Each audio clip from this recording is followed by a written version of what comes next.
It is time for Over There with Mirella Rastorfer. Mirella is our European correspondent. She joins us weekly. She is over there somewhere where it's warm, which is really not, that's not a stretch. Hi, Mirella. How are you? Hi, Jill. Yes, from Europe, which has had, you are absolutely right, a second heat wave. I have a few news from different countries. A lot has happened since last time, and one of them is the fact that Ursula von Leyen has been elected new European Union Commission president. That was a little bit tight, but she has been elected.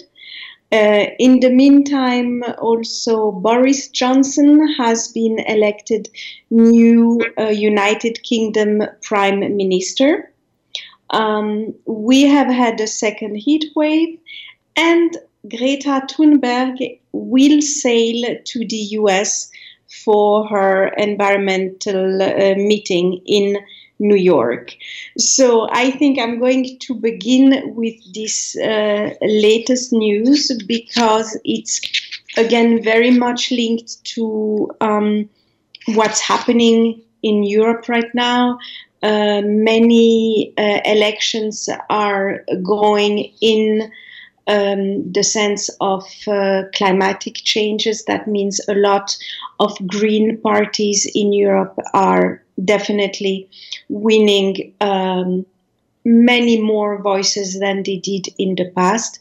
It's all due to this very drastic changes in climate situations. The fact that Europe has had already the second heat wave. The second one was really brutal. Northern countries in Europe have been suffering as much as southern countries. The worst being probably in big cities because of the fact that they are not built for such temperatures. Greta Thunberg, the little girl, I mean, she is now 16, so I would say the teenager who began already with 15 to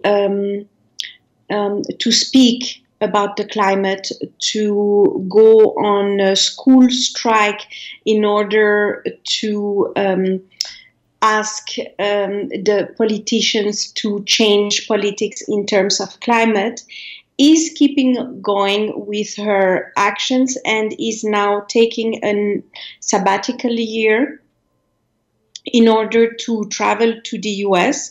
The problem with that at the beginning was the fact that she does not want to fly anymore.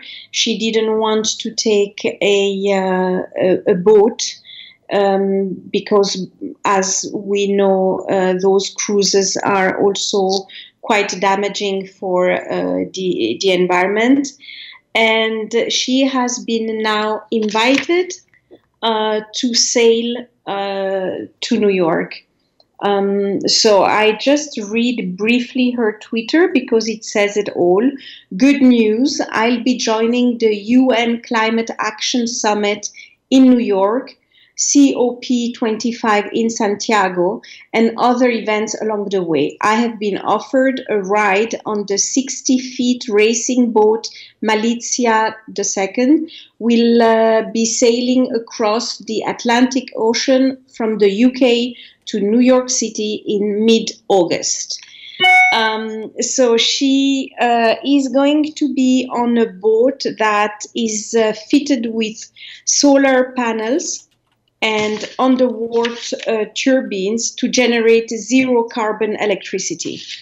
On that boat, she will be with her father, the owner, Pierre Casiraghi, who is the son of Caroline, Princess of Hanover, and a skipper named Boris Herrmann, as well as a filmmaker I mean, obviously, all of this adventure will have to be documented and showed later on. So, I mean, as you know, she is a very controversial person. Uh, on one side, she's absolutely seen like the star of all climate activists.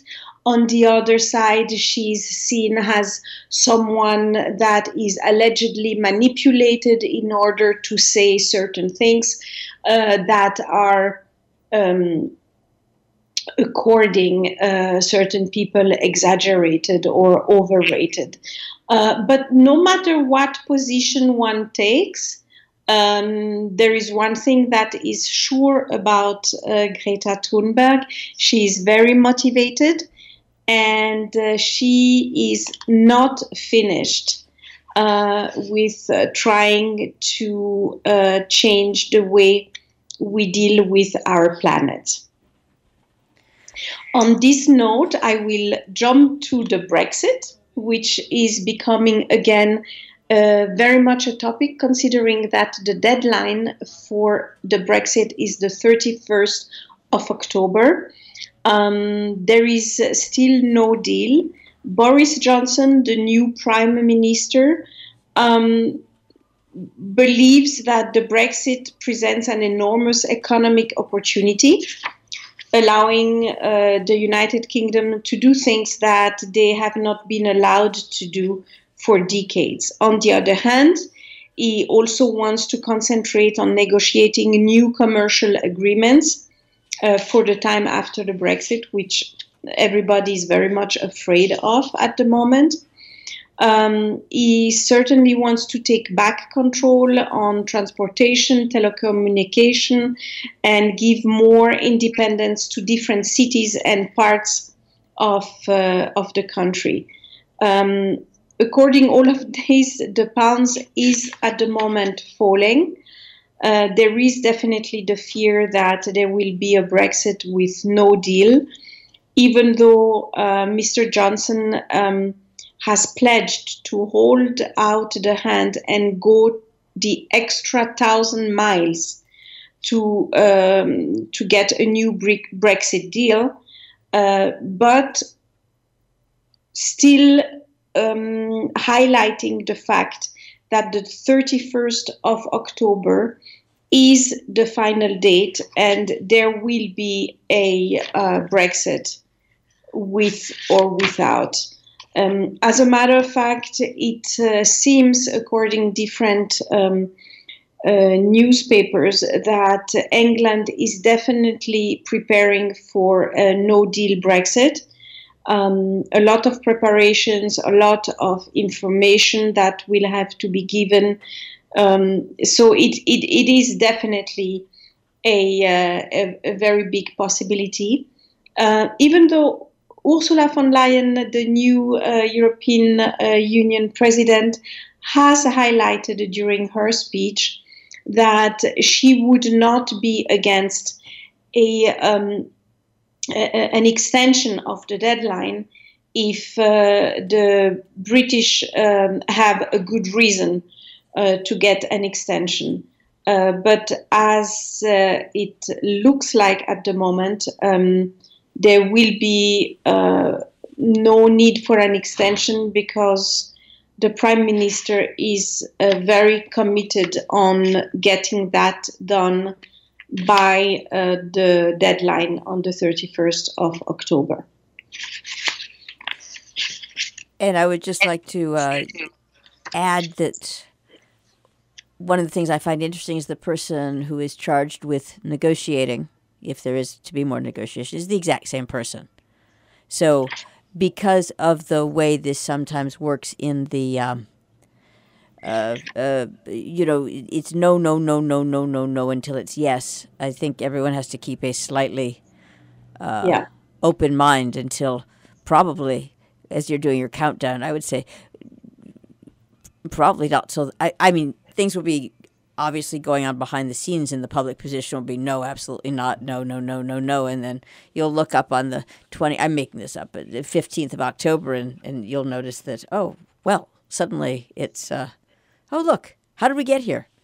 Because nothing is designed to make people think that there's actual, I don't want to say progress, but just day to day, we do this and we do that. The public positions are so hardened that it tends to give the idea that there's nothing taking place behind the scenes, which is a massive... And that's a mistake. Yeah. Yes, exactly.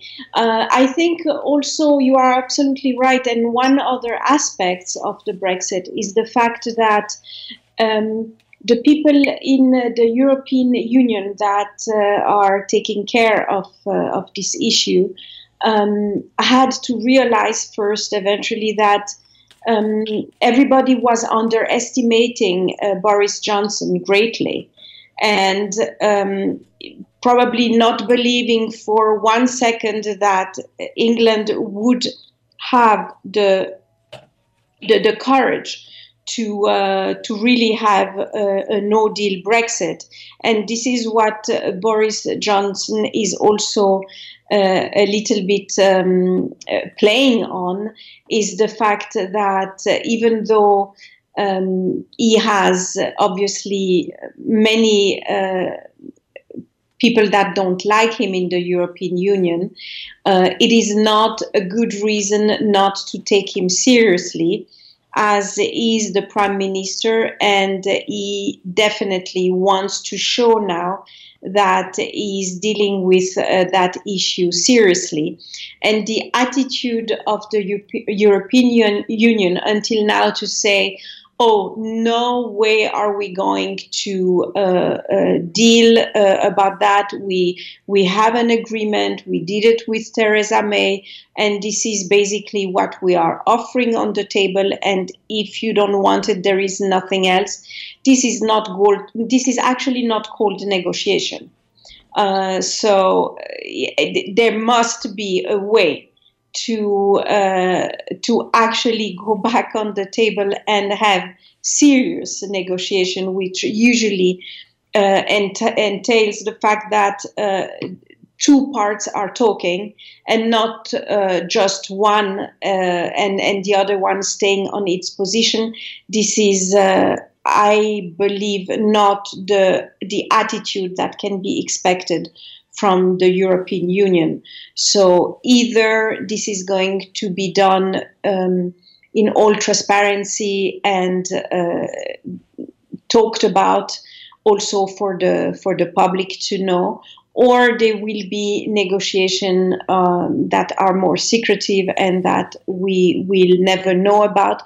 But one way or the other, those are two parties that will need to talk to each other, because let's not forget, even if the European Union is basically putting a lot of pressure on England and warning them on the big catastrophe that would be for England, let's not forget that it's not such a good thing for Europe either. And it is definitely in both interests to find some kind of compromise that works for both. Thank you very much, Mirella Rastorfer, over there. My pleasure.